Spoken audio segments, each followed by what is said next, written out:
আসসালামু আলাইকুম। আশা করছি সবাই ভালো আছেন। আলহামদুলিল্লাহ আমরা বেশ ভালো আছি। নতুন একটি ভিডিও নিয়ে আসলাম, আশা করছি শেষ পর্যন্ত দেখবেন।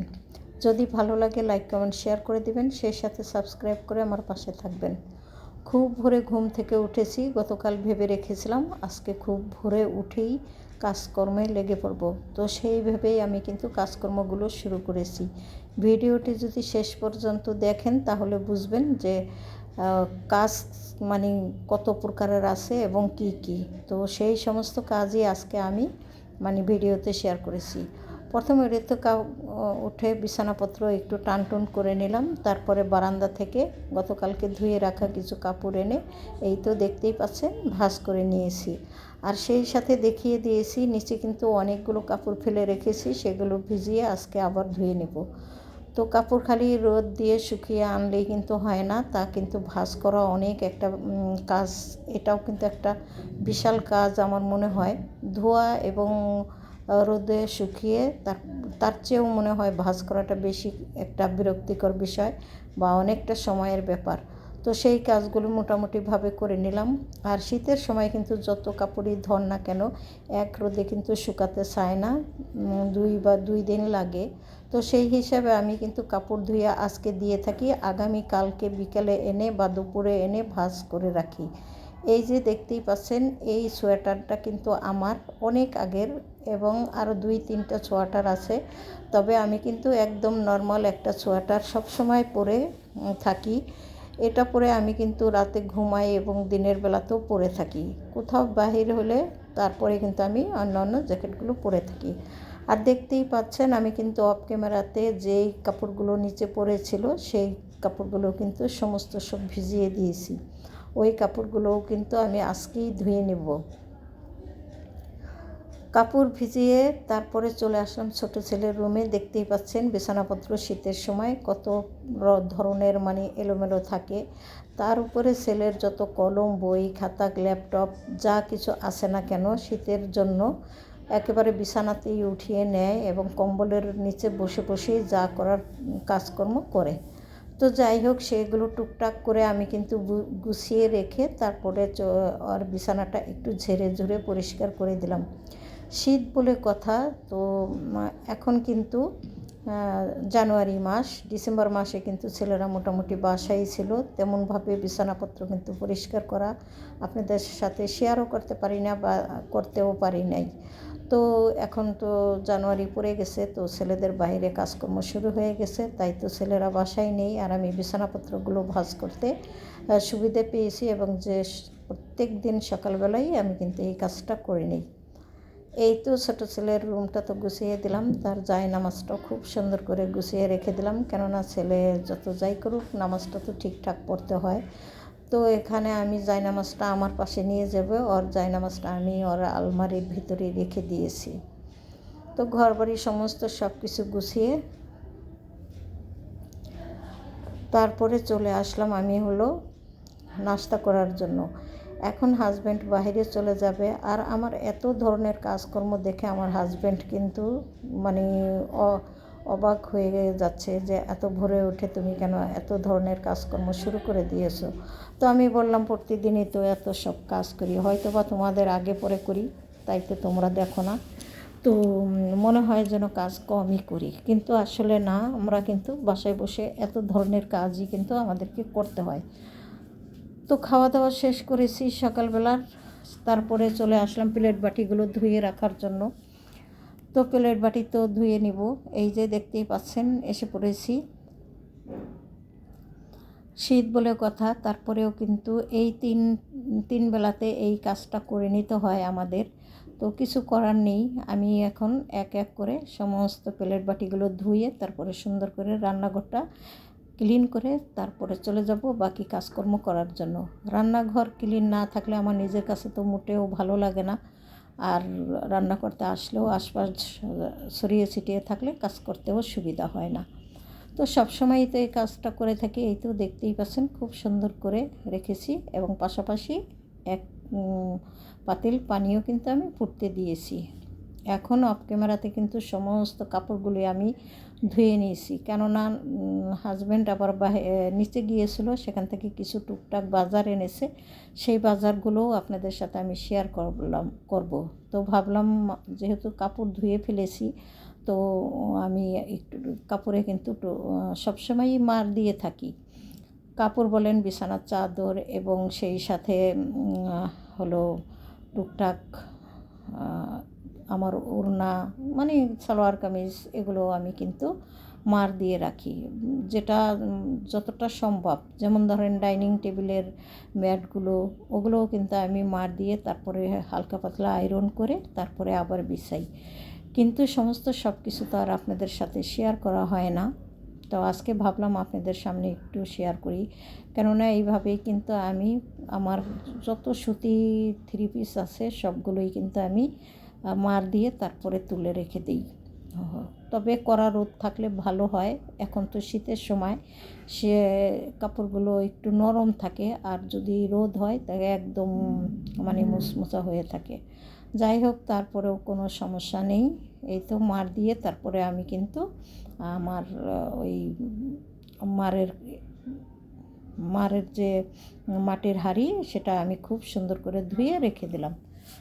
ভয়েস ওভার করতে গেলে এত বাহিরের সাউন্ড আসে, মনে হয় যে ভয়েস একদম বন্ধ করেই দিই, তারপরেও একটু সরে এসে আবার একটু ভয়েস দিলাম। সিঁড়ি দিয়ে মানুষ উঠানামা করার সময় এই ধরনের শব্দ করে, কিন্তু কিছু তো বলার নেই, তারপরেও নিজের কাছে অনেক সময় খারাপ লাগে। এই তো বাজার এনে দিয়ে গিয়েছে, তো কি বাজার এনেছে ভাবলাম আপনাদের সাথে একটু শেয়ার করি।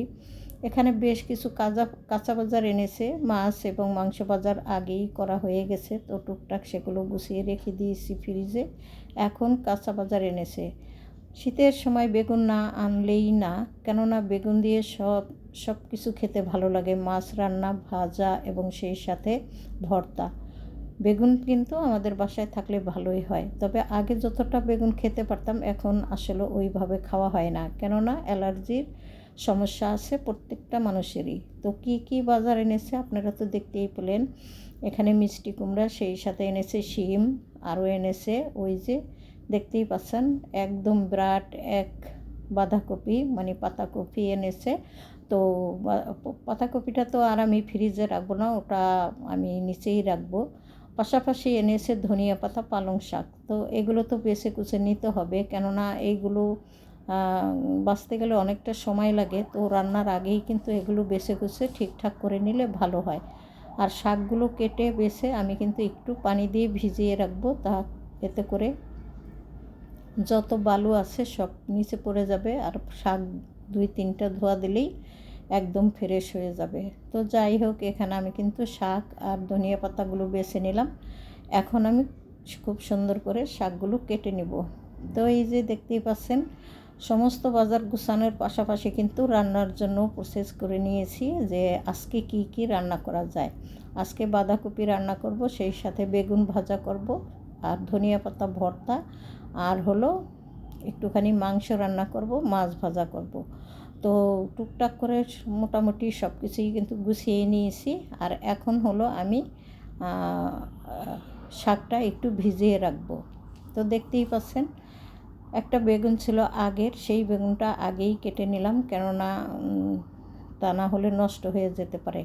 আর এই বছরে তেমন করে কিন্তু আসলে বেগুন ভর্তা খাওয়াই হলো না, ভাবছি দেখা যাক আগামীকালকে একটা ভর্তা করে বানাবো, আজকে তো আর এত কিছুর ভিতরে খাওয়া হবে না। আর আমি কিন্তু বাজারগুলো সব বক্সে করে করে ফ্রিজে রেখে দিব।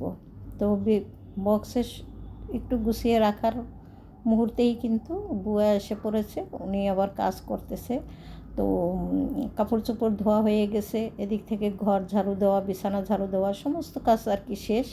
এখন শুধু রান্নাবান্না বাকি, আর খাওয়া দাওয়া, আর টুকটাক যদি আমি কোনো কাজ করি সেই সমস্ত কাজগুলি থাকবে।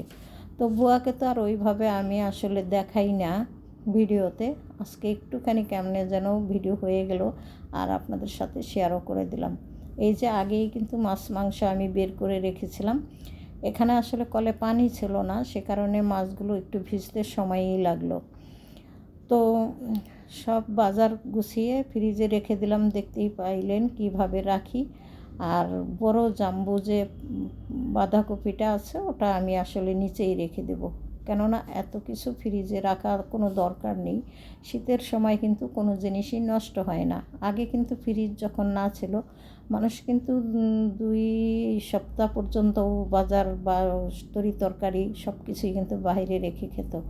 এখন একটা ফ্রিজে রাখা মানে অভ্যাসে পরিণত হয়েছে। তো সেইভাবে আজকে বাইরে রেখেই খাবো। এদিক থেকে আমি কিন্তু রান্নাও বসিয়ে দিয়েছি অলরেডি। ভাত কিন্তু আমার হয়ে গেছে। শাকটা এখন রান্না করে নেব, কারণ শাক কিন্তু একটু সবুজ থাকলে বেশি ভালো লাগে। আর বেশি করে পেঁয়াজ, কাঁচামরিচ, সেই সাথে রসুন দিতে হবে অবশ্যই। এইভাবে পরে কিন্তু তেলে বাগার দিলে ভালো হয়। তো এদিক থেকে বেগুন কিন্তু আমি ভেজে নিচ্ছি, দেখতেই পাচ্ছেন। আর বেগুন ভাজাতে কিন্তু অল্প তেল দিলে মোটেও ভালো লাগবে না, একদম ডুবা তেলে বেগুন ভাজতে হবে, সেই বেগুন খেতে কিন্তু ভীষণ মজা হয়। বেগুন ভাজা তো হয়ে গেল, তারপরে এই যে মাছ ভাজা শুরু করে দিলাম। তবে আমরা কিন্তু এই মাছ ভাজাগুলো একদম করকরা ভাজা না করলে খেতেই পারি না। তো কি আর করার, আনিয়েছি যখন নিজে ইচ্ছা করে, মাছ তো শেষ করতে হবে। যাই হোক, এখানে খাবার কিন্তু অলরেডি আমি ডাইনিংয়ে দিয়ে দিচ্ছি। আর কি কি রান্না করেছি তা তো এক নজর দেখিয়ে দিলাম।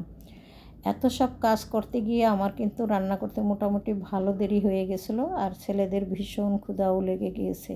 তাই তো আমি যা কিছু হয়েছে তা দিয়ে ছেলেদেরকে খাবারটা টেবিলে দিয়ে দিলাম, আর মাংসটা শেষেই রান্না করলাম যাতে করে রাতের বেলা খাওয়া যায়। এখন আর দুপুরে মাংস তো হয়ই নেই, কীভাবে খাবে? তো সে কারণে রাত্রের জন্য মাংসটা রান্না করে রেখে দিলাম। খাওয়া দাওয়া শেষ করেছি, অনেকক্ষণ রেস্ট নিয়েছি, তারপরে টিভি দেখেছি বা ছেলেদের সাথে গল্প আড্ডা কথাবার্তা সবই করেছি। অনেক পরেই চলে এসেছি আমি হলো দুপুরে খাওয়া দাওয়া করেছিলাম যে সেই প্লেট বাটিগুলো ধুয়ে নেওয়ার জন্য। তো এই যে দেখতেই পাচ্ছেন, এক গাদা এরকম 3-4 গাদা কিন্তু 3-4 বারে ধুয়ে নিতে হয়, কিছুই করার নেই। যতই কাজের বুয়া থাকুক না কেন, নিজের কাজ তো নিজেকে করতেই হবে। সেইভাবে আমিও করে নিচ্ছি।